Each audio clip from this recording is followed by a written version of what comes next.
DC ইউনিভার্সের creator দি প্রেজেন্সকে মূলত নির্মাণ করা হয়েছিল আব্রাহামিক ধর্মের গডকে কেন্দ্র করে।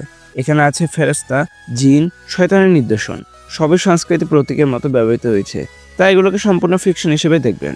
আজ আমরা কথা বলবো ডিসি ইউনিভার্সের গড অর্থাৎ দি প্রেজেন্সকে নিয়ে এবং তার পাওয়ার্সগুলোকে নিয়ে, এবং আমরা জানবো ডিসি ইউনিভার্স কিভাবে দি প্রেজেন্সের হাত ধরে সৃষ্টি হয়েছিল।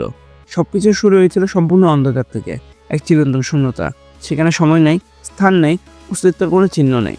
ঠিক তখনই সেই অন্ধকারের গভীর একটি ছোট্ট বিন্দুর মতো আলো জন্ম নেয়। আলো যত প্রসারিত হতে থাকে, অন্ধকার তত কাঁপতে ও চিৎকার করতে শুরু করে। সে কোলাহল, সে অশান্তি থেকে সৃষ্টি হয় একটি ক্ষুদ্র ফাটল, এবং সে ফাটল দিয়ে জন্ম নেয় আমাদের কসমস। এই সৃষ্টির প্রথম মুহূর্তে প্রেজেন্স তার অস্তিত্বকে মহাবিশ্বের প্রতিটি কণার ভেতরে ছড়িয়ে দেন, অর্থাৎ মহাবিশ্বের ক্ষুদ্রতম কণাতেও তার অংশ লুকিয়ে আছে। তিনি সর্বত্র, তিনি কখনো প্রত্যক্ষভাবে দেখা দেন না। তার প্রথম জীবন্ত সৃষ্টি ছিল the first of the fallen, যাকে আমরা লুসিফার নামে চিনি। লুসিফার ছিলেন প্রেজেন্সের সঙ্গী, তার বিবেক, তার চেতনার প্রতিরূপ। তারপর প্রেজেন্স সৃষ্টি করেন 3 ডেমিউর্সের অ্যাঞ্জেল, স্যামুয়েল, মাইকেল এবং গ্যাব্রিয়েলকে, এবং প্রত্যেককে দেন একটি মৌলিক ক্ষমতা। মাইকেল পান জড় পদার্থ তৈরির ক্ষমতা, সময়, স্থান, নক্ষত্র এমনকি গ্যালাক্সিগুলো তার শক্তিতেই জন্ম নেয়। স্যামুয়েল পান জীবন দানের ক্ষমতা, তার নিঃশ্বাসের প্রথম কারণে উদ্যোগ ঘটে। গ্যাব্রিয়েল পান নিয়ম, শৃঙ্খলা এবং নৈতিকতার ভিত্তি স্থাপনের দায়িত্ব।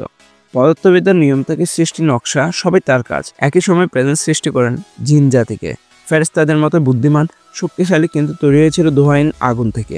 তাদেরও দেওয়া হয়েছিল স্বাধীন ইচ্ছা, যা পরবর্তীতে অসংখ্য গল্প ও সংঘর্ষের জন্ম দেয়। প্রেজেন্সের সবচেয়ে উল্লেখযোগ্য বৈশিষ্ট্য হলো তিনি সরাসরি কিছু নিয়ন্ত্রণ করেন না, তিনি কেবল পর্যবেক্ষক। তিনি সৃষ্টিকে নিজের মতো করে বিকশিত হতে দেন, কারণ তার বিশ্বাস আলো যতটা প্রয়োজন, অন্ধকারের উপস্থিতিটাও ততটা জরুরি। ভালো যদি থাকে, মন্দও থাকবে, এটাই ভারসাম্য। আর পরিপূর্ণতা হলে উন্নতির জায়গা থাকতো না, তাই তিনি সৃষ্টিকে অসম্পূর্ণ রেখেছেন। প্রেজেন্সের আরেকটি দান হলো ফ্রি উইল, যার মাধ্যমে প্রতিটি সত্তা সিদ্ধান্ত নেবে নিজের মতো, ভালো কিংবা খারাপ, পছন্দের মূল শিক্ষার জায়গা। তবে প্রেজেন্সের সৃষ্টি এখানে থেমে যায়নি। তার সৃষ্টি ওয়ার্ল্ড ফোর্সার নতুন নতুন ইউনিভার্স তৈরি করে চলে। মাল্টিভার্স রক্ষায় জন্ম নেয় মনিটর, ধ্বংসের ভারসাম্য বজায় রাখতে জন্ম নেয় অ্যান্টি মনিটর।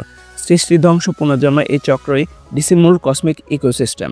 এর বাইরে আছে দি এন্ডলেস পরিবার, destiny, death, dream, destruction, desire, despair এবং ডিলিরিয়াম। তারা দেবতা নয়, বরং অস্তিত্বের মৌলিক ধারণাগুলোর জীবন্ত রূপ।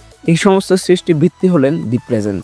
তার জন্ম, তার প্রথম আলো, তার প্রথম সৃষ্টি থেকে শুরু হয়েছিল ডিসি কসমিক ইউনিভার্সের যাত্রা। এখান থেকে শুরু লুসিফারের বিদ্রোহ, মানুষের জন্ম, আর্কএঞ্জেলদের সংঘর্ষ, সবকিছু। সো কেমন লাগলো ডিসির গড দি প্রেজেন্স এবং ডিসি ইউনিভার্সের শুরুর কাহিনী শুনে? এরকম কি আরও স্টোরি শুনতে চান? চাইলে কমেন্ট করে জানিয়ে দিতে পারেন। Thanks a lot for watching guys, দেখা হবে পরের কোনো ভিডিওতে।